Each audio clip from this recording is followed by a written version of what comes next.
ज्ञानाञ्जनशलाकया चक्षुरुन्मिलितं येन तस्मै श्रीगुरवे नमः।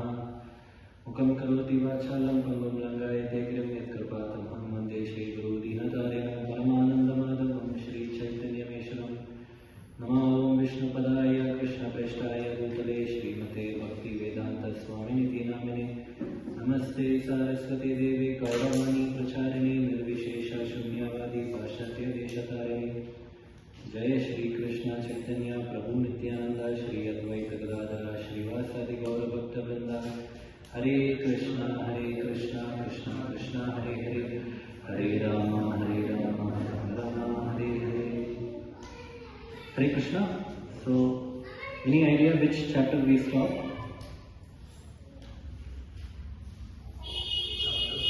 Which chapter are we discussing today? Chapter 6. Yeah. So, Bhagavadgita chapter 6. This chapter is called Dhyana Yoga, and it has a total of 47 shlokas. So, in the previous chapters, we understood what is Karma Yoga. Now Krishna is teaching us here what is Dhyana Yoga. So before understanding what is Dhyana Yoga, firstly we will have to understand what yoga is. So yoga basically means, all of us would have studied, to connect. To connect with whom? Right? To connect with the Lord. We are Jivatmas and the Lord is Paramatma. So Jivatma connecting with the Lord, that process is called as yoga. Basically, the Jivatma establishing his relationship with the Lord is called as yoga. So basically, for this yoga, or in other words, to establish this relationship, there are two ways. One is the step-by-step process, and the second one is the direct process. For example, say we are in a building, we'll have to go to 10th floor. There are two ways, right? Either you can take a staircase, which will slowly pass through each and every floor and then reach the 10th floor. If not, the easiest and the direct way is by going through the elevator, lift. You can take the lift, so that will directly take us to the 10th floor. So likewise, even our scriptures gives two processes. One is the step-by-step and the direct process. The step-by-step process is called as the yoga ladder. And this yoga ladder has to go through various steps and finally reach our destination. So initially, once we have taken birth, especially in this human form of life, everyone is involved in sense gratification. It is very natural. No, we enjoy this worldly affairs. We enjoy all the facilities that is being given to us, and we hanker for more and more. And we are basically involved in sense gratification. We have a lot of desires. So, but actually what happens is, over a period of time, we are supposed to come out of that sense gratification. But what mostly happens is, all of us, most of us, we just remain in that stage. That is because of our ignorance. We completely remain in this stage, and we completely get immersed in sense gratification and lead our entire life in gratifying our senses. But actually, that is gradually after this stage. That is, a little bit of sense gratification is allowed. But after this stage, one person is expected to realize himself. He is expected to realize that his life is not only meant for sense gratification, but also it is also meant for seeking spiritual salvation. So what he does is, slowly by the help of a guru, by the guidance of a guru, he slowly starts seeking spiritual salvation, or going towards the path of spiritual salvation. So it is not that they completely give up sense gratification. The sense gratification, worldly activities, worldly affairs, that is our material bondage is still there. But at the same time, they conduct that or they perform that sense gratification legitimately as per the Vedic values, as per given in the scriptures, and at the same time they also try to seek some knowledge. So basically, whatever sense gratification was there before, now they try to do it a little more legitimate way, according to the Shastras. Now this stage is what is called as Karma Yoga. This is what we discussed already. We discussed that there are two types, Sakama Karma Yoga and Nishkama Karma Yoga, where in chapter 3, Sakama Karma Yoga is, he gets involved into sense gratification, he does his worldly activities for his own benefits. Of course, as per the Shastras. Whereas Nishkama Karma Yoga is, he does this gets involved in the worldly activities, but does not do it for himself. He does it for, he does not expect any results out of it. He is completely detached of the results. This entire process is put together called as Karma Yoga. So in the step-by-step process, the first step is Karma Yoga, where we get involved in worldly affairs, sense gratification, as per the Shastras. We try to do it in a legitimate way. This is called as Karma Yoga. Now after the stage of Karma Yoga, the next stage is called Jnana Yoga, Jnana Yoga stage. Now when people start doing Karma Yoga, their worldly activities as per the scriptures, slowly they get a little bit interest in seeking knowledge. They get bored. Why am I always, I'm just trying to do the repeated things. Sometimes in the corporate world we see some people who are very passionate about work. Right? There will be hundreds of people working, but everyone will not have the same mindset. Most of people will be like, okay, let me go just for my bread and butter. Let me earn my livelihood. They just go work and come. But there are some passionate people. Not everyone, very, very few number. So what they will say is, okay, I'm doing the same old stuff every day, so I want to try something very new. So then they try to learn a little bit, something extra, do some cross-learning, and then try to apply for a promotion. So this is what is the Jnana Yoga stage, where a Karma Yogi starts thinking like, this sense gratification is not all in all. I don't think so. This is the complete meaning, gives meaning to life. There is something about. So then he starts seeking the truth. He tries to understand who is Jivatma, who is Paramatma, who is the Supreme Lord. What is the relationship between me and the Supreme Lord? So he kind of gets into the Jnana mode, knowledge mode. This is called as Jnana Yoga stage. Right? So after Jnana Yoga, as one gets knowledge about the Supreme Lord, he goes little more deep and starts meditating about the Lord. So he wants to little more try to understand the Lord a little more deeper. So then he goes into this meditation mode. So once he gets this knowledge, slowly he starts getting attraction towards this meditation. And this stage is called as Dhyana Yoga. That's the name of our chapter. Dhyana Yoga is also called as Ashtanga Yoga. So especially these people who practice this yoga, very, very deep yoga. Actually nowadays yoga, in those days it was said that those who performed this Ashtanga Yoga, right, they used to get this 8 siddhis, this mystic powers. They used to get a lot of things. Anyways, so this stage is called as Dhyana Yoga or Ashtanga Yoga. Now, upon meditation, as he meditates, he further begins more and more deeper meditation. He starts meditating on the form of the Lord, on the pastimes of the Lord, that is the Lord's Leelas. The more and more he starts meditation, more and more he starts getting personal, he will start getting a desire to do service to the Lord. Basically, he starts getting a desire to do devotional service to the Lord. Now, this stage is called as Bhakti Yoga stage. Right?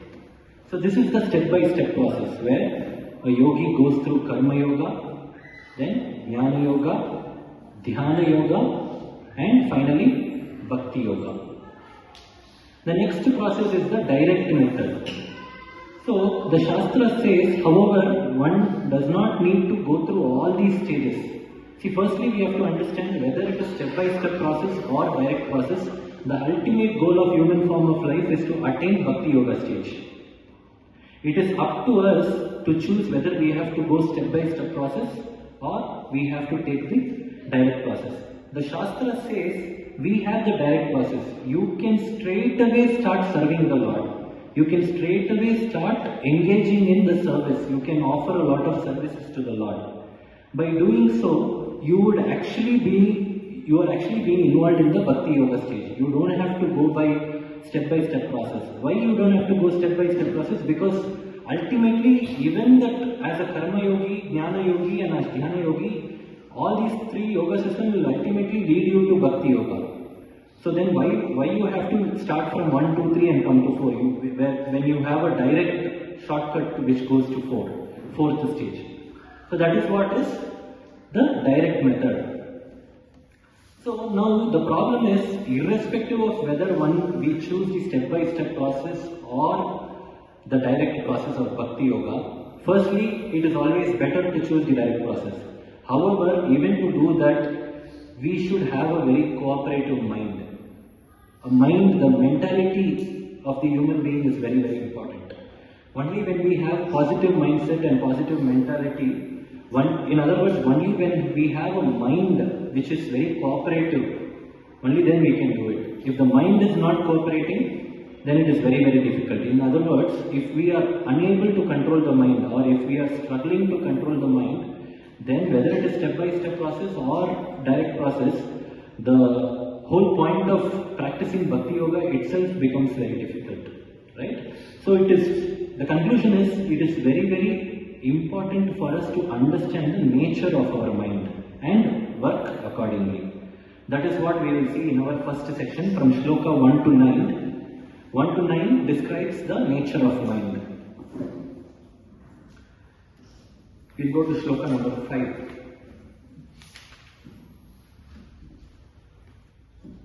Udharade atmanatmanam natmanam avasadayet atmaiva hi atmano bandhur atmaiva ripur atmanaha. Translation: one must deliver himself with the help of his mind and not degrade himself. The mind is the friend of the conditioned soul and his enemy as well. Yeah. So in this shloka it says, one should be able to deliver himself with the help of the mind. Krishna says, because mind can be both our friend and enemy as well. So basically it means it depends on us, right? Mind can bring us a lot of good name, and the very same mind can also degrade us. It can bring us a lot of problems. It can give us a lot of bad name, right? We have seen, especially with the people around us, sometimes we appreciate and admire all these very good people around us who are very helpful in nature, who are very genuine to us, who are well-wishers, right? We always admire them and we appreciate them. This is because he or she, whatever good activities they are doing, their activities are a result of thoughts that are being initiated from their minds. It is initiated from them, because if I have to do good work, firstly I have to get a thought to do that, right? And that thought is initiated from the mind. But similarly, on the other side, you can see that we start hating a lot of people who causes trouble to us, or even persons who cause trouble to the society. This is because they are causing disturbances to the society because their thoughts are so much negative, which is again emanating from their minds, right? So ultimately you see this mind is the actual culprit. So it is a mind, this shloka means that it is the mind which is actually deciding whether to do good or bad. Sometimes it is very good for us to have this understanding also, because even in our lives what we do is whenever things go right, we we always tend to enjoy it, but whenever things go wrong, we always have a tendency to blame others. We say that, no, my father or mother could have done better. My father probably could have joined me to a better college, or maybe he could have saved a lot more for the family so that, I could have enjoyed a little more. Or, so like this we keep on giving. Maybe if my partner was a good person, I could have led altogether a different kind of life. Or maybe if my children are not very cooperative, if they were cooperative. So we wanted to give all these reasons for our failures and we want to blame others. But actually from this shloka what we can understand is, for whatever we are suffering, it is actually, it is actually our mind, actually the way. A good example is that you take a knife, right? A knife can be used by a thief or a murderer to kill someone. The very same knife, it can be used as a surgical knife by the doctor to actually save lives. It's the very same weapon, right? It can be used if it goes to a murderer, he can take away somebody's life. But if it comes in the hand of a doctor, he can save lives. So it depends on the person who uses it. So our mind can be an enemy or a friend. So the whole understanding is, if we keep mind under our control, it will be our friend. If the mind is controlling us, then the mind will become our enemy. Anyways, so this mind performs 4 actions. There are 4 actions performed by the mind. And accordingly, depending on these 4 actions, it is known by 4 names. The first one, what mind does is, it creates thoughts. So we all know, right? All the thoughts are created in the mind. Even though we may be physically sitting quiet without doing any activity, our mind is always active. It is thinking a lot of things. Right? We can sit here and think about US President Trump, what he is doing. So he is putting on so many taxes of India. So what's happened? Within few seconds your mind is traveled to US. Right? Although you are not doing anything, just sitting. So this is what the mind does. Even though it is physically staying quiet, the mind will wander everywhere. It is much faster than the speed of light or the speed of sound. Right? So this is the first thing. It creates thoughts. And that is why it is called as a mind, because it creates thought. And the second action what it performs is, it will be able to distinguish and take decisions. Right? So the moment a student finishes his 10th standard, he takes decision, right? Whether he wants to take commerce, or whether he wants to take science or arts, and even in science which branch he wants to take. So all of us take decisions. We are able to distinguish between what is good and what is bad. So this is actually a functionality of the mind, and that functionality is called intelligence. So the intelligence is the one which is making us to distinguish between what is good and what is bad, which is more importantly, making us to take those decisions. Now, third functionality of the mind is to think everything belongs to me and mine. So this, everyone has this. And this functionality is called as false ego. All of us have ego. But we should not have false ego. This false ego is falsely accepting the ownership that everything is mine, or everything is me, right? So we generally have this tendency: my house, my car, my own people, my country, right? But this is all very, very temporary. For example, this life you might be born as an Indian, so you might say, I am an Indian, this India is my country. In the next life you might be born as an American. So that time you will say America is my country. So I belong to I belong to America. I'm an American citizen. So all these proprietorships, what we identify, is very, very temporarily related to this life. So we'll have to understand that we completely come out of that understanding. So basically, to think me and mind, everything belongs to me, is one of the functionality of the mind, which is called as false ego. And the last one is attachment to sense objects or people. So we all have attachment. It could be to some things or some people around us, but nobody can say I don't have any attachment. So we all love our near and dear ones. Sometimes, as kids, we used to love toys a lot, right? And we used to be so possessive that we don't even want to share that toys to anyone, right? The kiddish nature is different, but when we grow up, still that nature is still there. Maybe when we grow up, it is not about the toys, but it is about your property, your assets, right? You are so much possessive.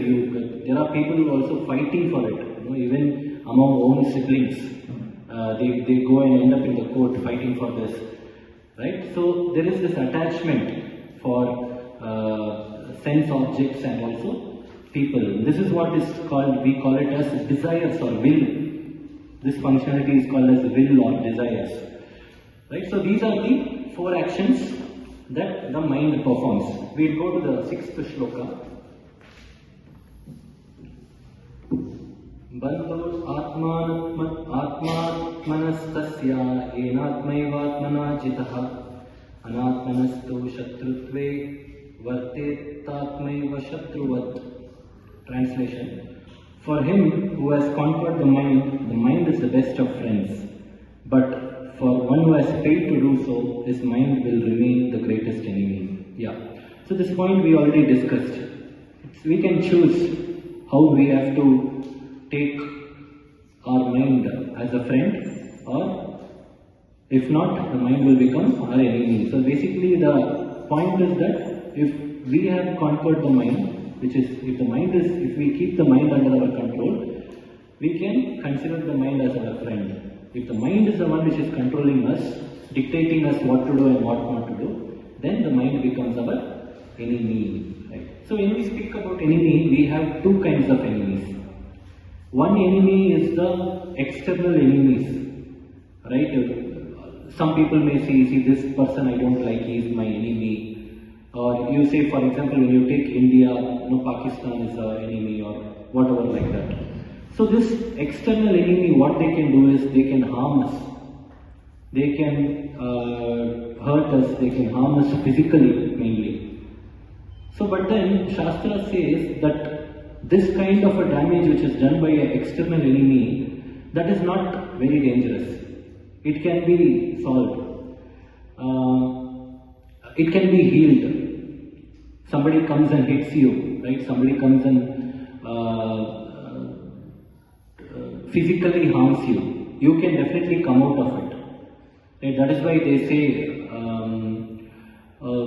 a burn which is caused by a fire can be healed, but the harsh words which comes out of the mouth, it cannot be healed very fast. It stays forever. Right? So some people when they leave out those harsh words, the damage control is very, very difficult because the damage is done forever. So this external enemy, it is very easy to deal. We can heal properly. But this internal enemies, right? Everyone, all of us have, even though we may not have external enemy, somebody may say, I am Ajata Shatru, I don't have any enemies. Externally we may not have enemies, but all of us internally have enemies. Especially we call this as the 6 enemies, right?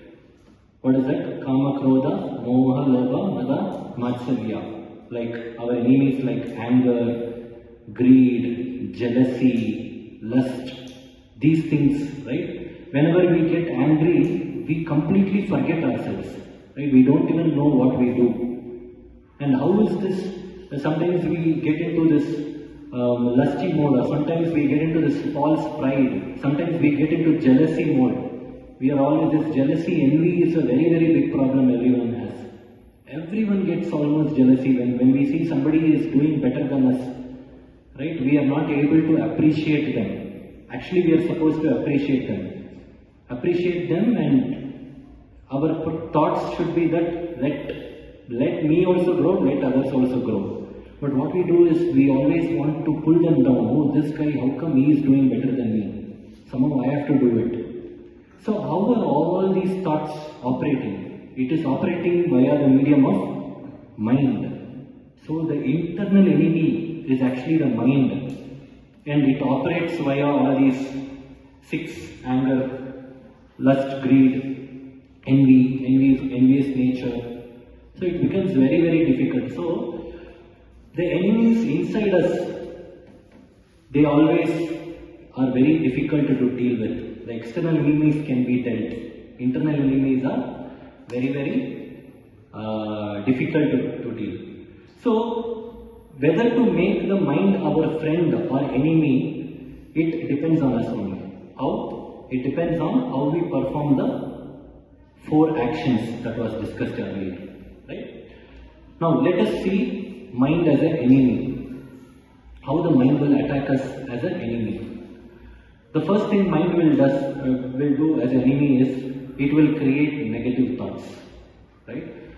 So mind, the main functionality of the mind, if you want to generalize, is thinking, feeling and willing.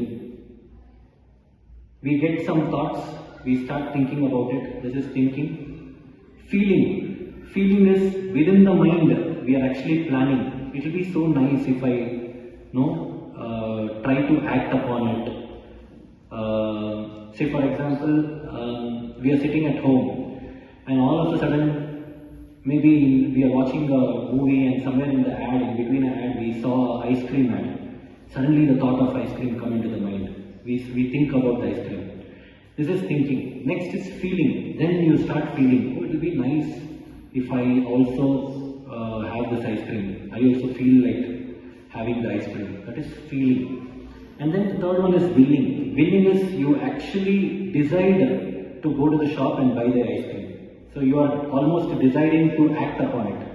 That is willing. So this is the 3 main functionalities: mind, that is thinking, feeling and willing. So let us come back to the point. Negative thoughts. Mind as an enemy will throw the negative thoughts. So the mind is always thinking, willing and feeling. So it is very natural. I think we have discussed this already. For us it is very natural to get these negative thoughts. But when it will become sinful is when we start meditating on the thoughts and try to act upon it. That is thinking, feeling, willing. When the negative thoughts is in the thinking stage, it is fine. Everyone will get it. It is initially, it is budding. From that stage itself, you remove that thoughts. It is good. There is no sin involved. But when we start feeling and willing, that is, when we start meditating on that negative thoughts more and more, and when we start acting upon it, that is when we have a problem. That is when this negative thoughts like lust, anger, greed, and unwanted desires, they all attack us. And it is so dangerous that it can completely finish a person. See, this mind is actually a very, very powerful entity. We should not gauge it very lightly. It is there are people who even go to the stage of committing suicide. Who is the culprit? Mind is the culprit. Mind is the one which is making, which is making that person to take the decision. Because his intelligence is very weak, he is not able to fight the mind. The mind is completely captivated that person. The mind is having that person completely under its control. And it says, okay, let me go and I have lost everything in my life, let me go and commit suicide. And the person will not even think, okay, let me go, and he commits. So the mind is so powerful that it can even pull out your life, it can take away your life. So this is the first point. Second one, not able to take right decisions. So mind as an enemy will not allow you to take right decisions. So when we are not able to take right decisions, we get irritated, we get agitated, we get misguided. Because why we are not able to take right decision is, like I gave this example of suicide. We are not able to use our intelligence at all. Our intelligence is completely covered and smashed by the mind. Actually, our mind, our intelligence should be above the mind. Our intelligence should say the mind what to do and what not to do. For us, controlling the mind becomes a problem when the mind is controlling the intelligence. The mind is saying that, hey, no, this one time it is fine. Nobody is going to watch you, or nobody is going to tell you anything. So better, this one time you do, that is okay. So when these kind of things comes, it becomes very, very difficult. Right? So especially we human beings, we are blessed when compared to the animals because we have a good intelligence. So we should not fall into that trap. I also spoke about an example where in a butcher shop outside there are the flock of sheep who is tied, and when one of the sheep is taken inside to slaughter, the other sheep is happily eating grass here. It is not even bothered. It is not even thinking that, okay, next would be my turn. They would take me very soon inside and they will slaughter me also. So we human beings are in that kind of a condition. We see a lot of people struggling around us. We see a lot of people going through a lot of problems. But then we don't think why this is happening. What precautions should I take? Why are we suffering? What am I meant to do in this life? What is the goal of my life? When a human being starts thinking like this, only then it differentiates between him and an animal. Otherwise, there is no difference. If we just go, no, for us it has become like a very routine thing. We sleep, we get up early morning, we go to work, we come back, we fight at home, we eat, we do also. It's a repetition. So, as human beings, we are supposed to do something very higher. We have a higher purpose. That is why you see all these great personalities, right? They are always a little bit apart from the normal human beings. There would be something very special in them. All their activities are not very, very ordinary, like ordinary human beings. For example, you take example of Swami Vivekananda, or you take the example of Abdul Kalam, or you take the example of our Prime Minister. So all these people, right, their activities are completely, they want to set up a benchmark. Their life is not some routine steps going on day and night, we'll keep doing the same thing. Right? So that is why the intelligence is being given by the Lord to these human beings. So the human form of life is very rare, and we have to utilize that human form of life to seek the actual truth, right? To seek seek spirituality. Only then it will help us. But unfortunately, we also act like this sheep. What is the sheep doing? Sheep is seeing the other sheep dying, but it is not called caring. What we do, we see that people are smoking around and they die because of cancer. We know that, but still we also smoke. I mean, when I say we, the people who are smoking. It is very clearly shown smoking is injurious to health. We all know it is not that, none of us. Do you think person who is smoking doesn't know the side effects of all these things? He knows it, but he is least bothered. Smoking is only an example which I gave, but you see anything, any aspects of life, that is how we are leading.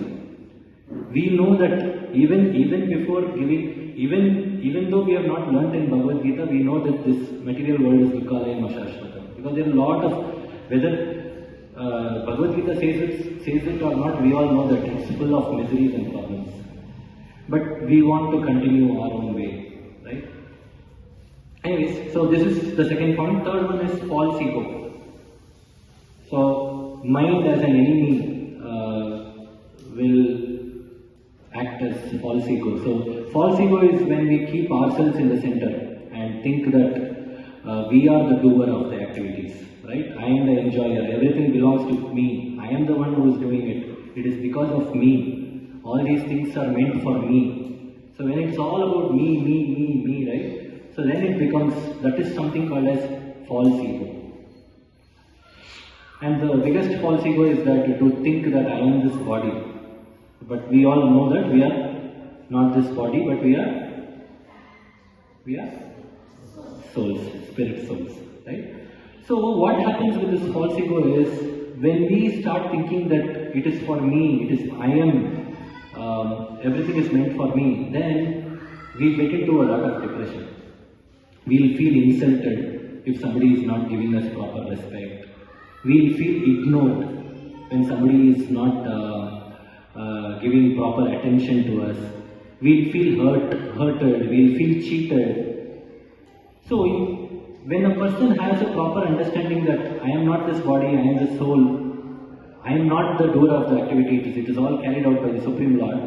If that kind of a proper understanding is there, even when somebody comes and hurts you, or somebody ignores you, or somebody is not paying attention to you, somebody is not respecting you, you will not bother. Or in other words, we will not bother. So what if that person is not respecting me? Is it the end of the life? Am I leading my life just because this person has to give me some respect? Or if I have to, am I leading my life to expect some respect from this so and so person? No, right? I have so many other things in my life. So this is what false ego can do. When we are out of false ego, we will not feel insulted, we will not feel hurted, right? We will not feel cheated or ignored. So this is what false ego can do. And the last point is attachment to sense gratification. So when one is attached to sense gratification, he will be unable to control his senses. That is why we can see that some people have all kinds of facilities in their lives, but still they are unhappy. They are very rich, they have a beautiful family, everything is there, but still they are unhappy about something. That is because they are not satisfied with what they have. They want to try something new, they want more and more and more, they want to try different things. Senses are, there was one of my friend, so he travels once in a month, he goes from Bangalore till almost, there is a place till Mysore, and for what? He goes early in the morning, 6 o'clock, just to drink 1 cup of coffee. So because coffee is very tasty there, coffee is very tasty, but understandable whenever you pass through Mysore, then getting down there and drinking is fine. But just for that 1 glass of coffee, you're traveling 150 kilometers and drinking that coffee and coming back. And this is how this passion can play negatively in a mind of a person. Right? This is all unwanted passion. Or we can say being mad about something. Right? So this is because of the restlessness of the mind. The mind will keep dictating you no matter what. However tough it is, it will keep you to keep on trying. Doesn't matter if it is really required for us or not. Right? Yeah. So this is about the attachment to sense gratification. So these are the 4 points for the mind as an enemy. Now next, mind as a friend. Mind as a friend, the same points, opposite points. Mind as a friend will always give you positive thoughts, right? So he always follows right directions. He would be able to control the negative urges because he will use his intelligence, the Lord God-given intelligence, to pick and choose. Whatever is not required, he will throw it away. Whatever is needed, he will put it inside. And this is possible. This positive thoughts is not very, very easy. So now we understood what are positive and negative thoughts. Oh, let me be positive. No, it is not easy. If you think like that, it won't come like that. It comes through some practice. And the only practice is by engaging ourselves in higher consciousness. What is that higher consciousness? That is devotional consciousness or spiritual consciousness. It is also called as Krishna consciousness. So we'll have to practice, engage ourselves in divinity. Only then we would be able to control our negative thoughts. So mind as a friend will throw us positive thoughts. Second one, it will make us to take right decisions. So once our intelligence is intact, we will obviously take right decisions. We will be able to distinguish between what is good and what is bad. And we will be able to take progressive decisions and healthy choices, healthy lifestyles. Right? So a person who is very, very health consciousness, right? He will always know, no matter you take him to a restaurant or you take him to some fast food corner or junk food places, he will be very health conscious because he will be very determined. No, this food is going to spoil my health, right? But whereas a person who has weaker intelligence will think that today, one day, no, that's okay, I'll take it. So that today, one day will go for 60 years. And in the 60th year, that person will get cancer. Not even 60, right? Much earlier people get into it. All these things are because of uncontrolled mind. Yeah, so this is taking right decision. Third one is not to think one as the doer of activities. If you want your mind as to be your friend, you should not think yourself as the doer of activities. So this is something like very similar to Nishkama Karma, that is, do your activities and don't expect the result. In fact, after Nishkama Karma Yoga, we explain one step further, a Bhakti Yogi. What he thinks? No, so he understands that he is not this body, he is the soul. I am not Jivatma, I am not the Deha, I am Jivatma. So he keeps Krishna or the Lord as the center of all his activities. And whatever activity he does it for pleasing the Lord. Just for pleasing the Lord. I am not doing these things to please myself or my family or people around us. I don't want to make them satisfied. I just want to satisfy Krishna. And what happens when you satisfy Krishna? When you satisfy Krishna, automatically these people get satisfied. The family, the parents, the children, wife, husband, everyone gets satisfied. So this way, he becomes unaffected by material actions and reactions. He does not crave for name, fame. Right? We gave an example of, there are some people who come and sponsor some 100 kgs of rice bags, but then they want their name to be printed on the poster. No, you go and announce that I have done so and so. But there are some quieter people who don't expect anything, they just do it quietly and then leave. So we want to be like that. So because based on what is our mindset, that is how we will get the result. So there is a story, so there were three people who were building the house, right? So one person went and asked the first person, what are you doing?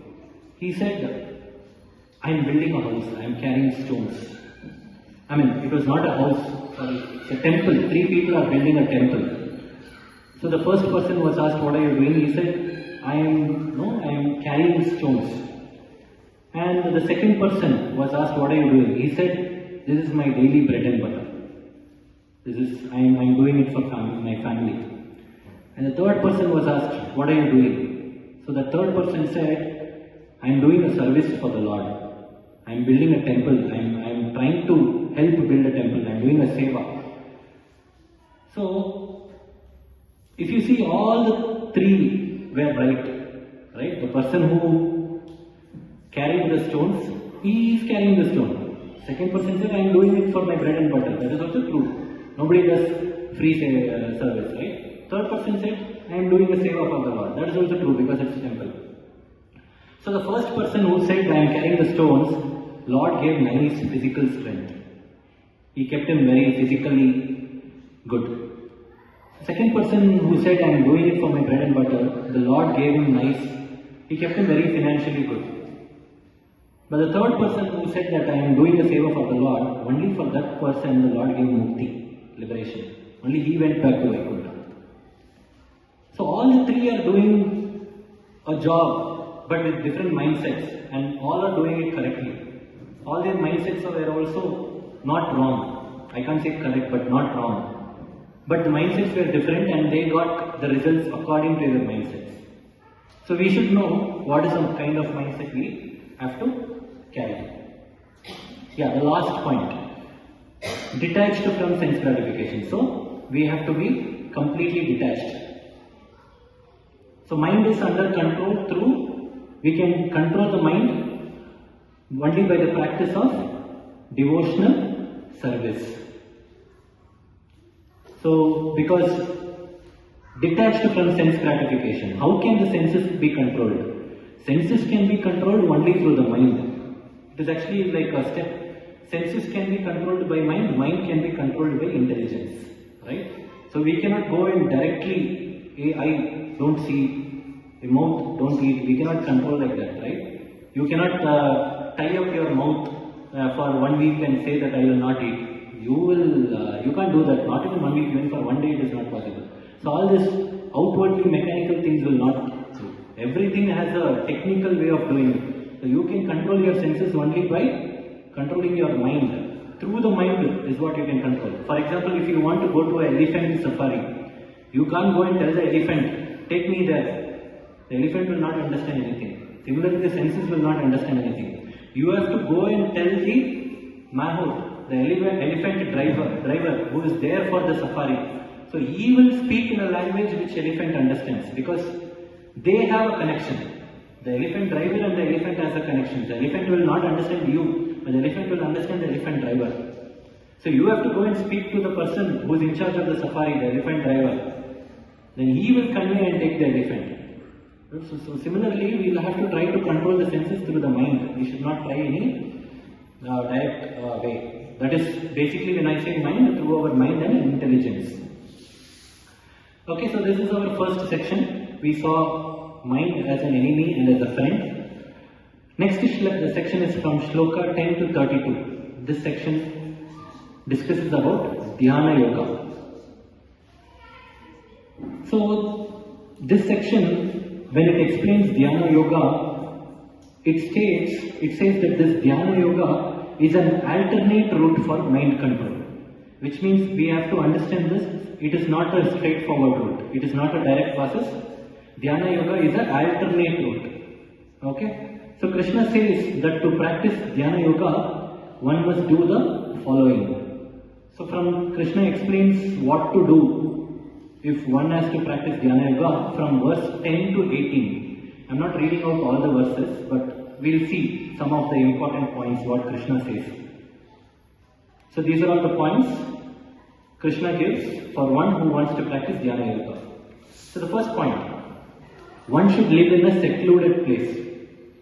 Right? So it is very obvious. So if you have to do some spiritual activity, we cannot go and sit in a bus stand, or we cannot go and sit in a railway station, or we cannot go in a flower market where too much of noise is there. We cannot go and sit there and do meditation. That is why even in a house you see, we have a hall, we have a dining hall to eat, we have a kitchen to cook, we have a bedroom, we have a bathroom. Similarly, we have a puja room also. I mean, nowadays the puja room concept is not there. It is all there is a little bit of place under the staircase. That only they will consider as puja room in lot of places. It is come to that level. But those days there was puja room, right, where it is a place for worship. So people who wanted to worship and meditate, they used to go to this puja room and very quietly sit and meditate, because we cannot do it in a crowded place. The atmosphere should be very conducive. So that is why Krishna says, for a person who wants to practice Dhyana Yoga, firstly he must live in a secluded place. And in today's life, it is not very possible also. In those days, people used to go to Himalayas or some ashramas and do it. Nowadays, it is very, very difficult, not practically possible. Right? Second point, he must be free of desires and feelings. Very true, right? So when somebody is meditating, he has to be completely free in his mind. He should concentrate on the meditation. He should not get some desires or any feelings. Right? It will hamper our meditation. Right? Third one, must sit on kusha grass, cover it with deer skin and soft cloth. So mainly, when he says we must sit on kusha grass, it means that our sitting position should be very comfortable.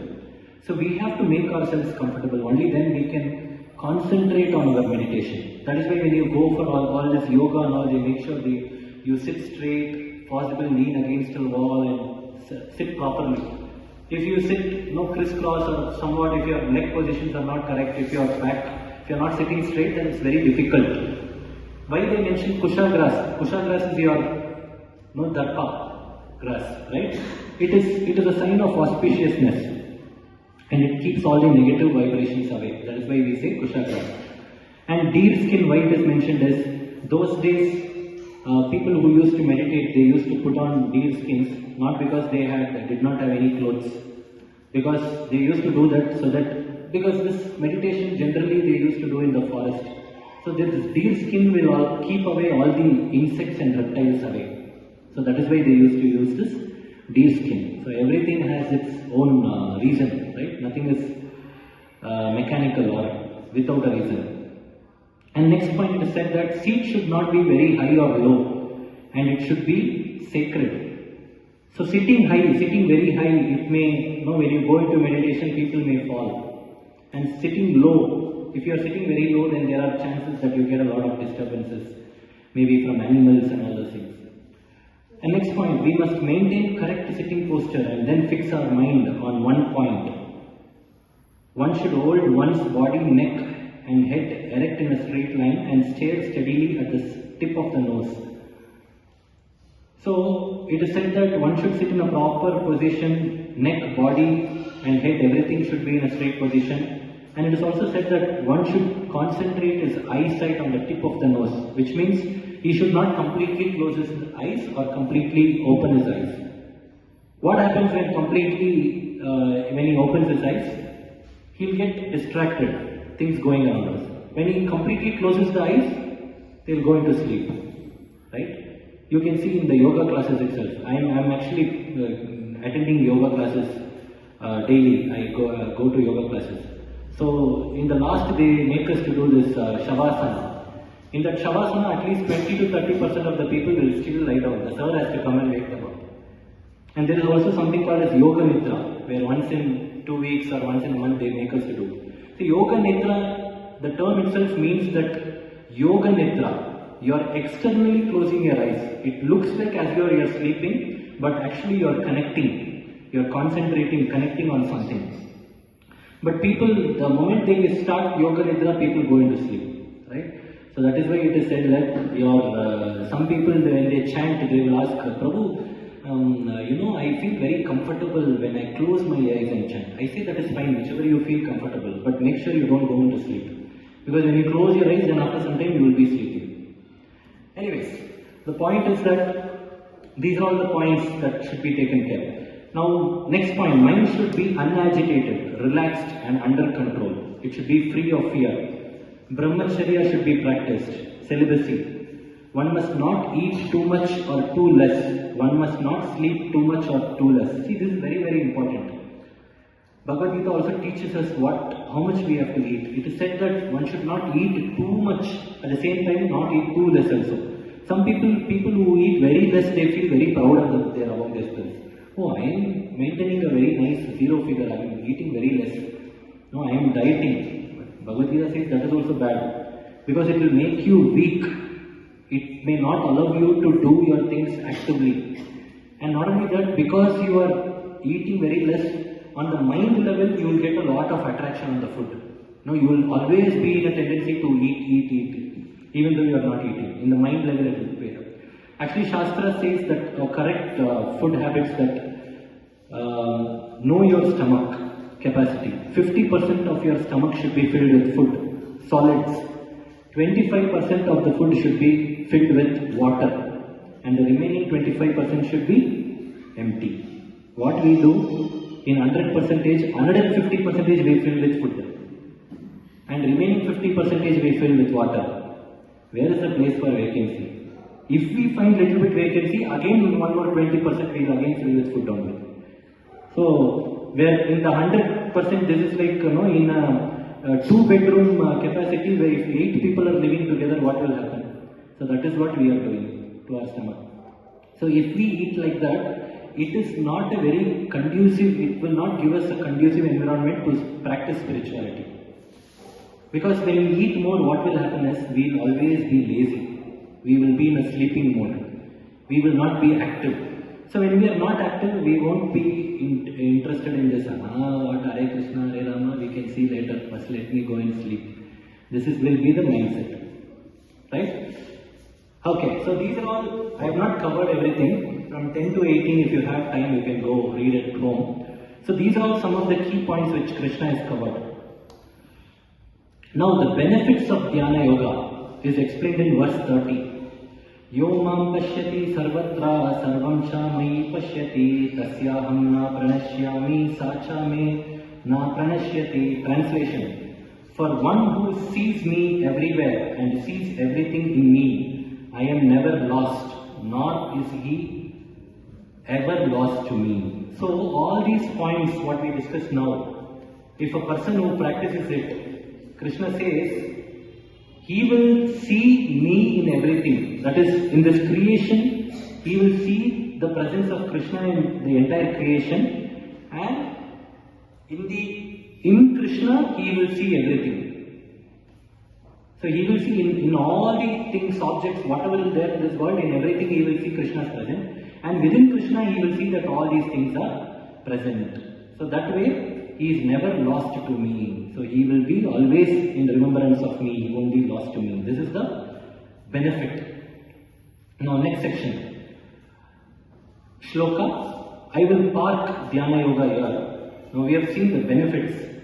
But the disadvantage of Dhyana Yoga is that it is very impractical, not practical. Just imagine we all putting one deer skin, going to the forest, sitting, all those things. This is very practical. Can we sit? We are not able to sit 5 minutes also quietly, right? So it is very difficult, and all this sitting posture, neck should be straight. No, all this we try. After 5 minutes, in the neck we have to put one bandage, and then we have to go to hospital. So basically in Kali Yuga, all these were for bygone ages. In this Kali Yuga, yes, if somebody can follow it, well and good. But the problem is, there are two problems. One is, this is a step-by-step process. The other thing is, it is not very practical in this age. So, anyways, I will come to the conclusion part later. Now we will see Shloka 33 to 36.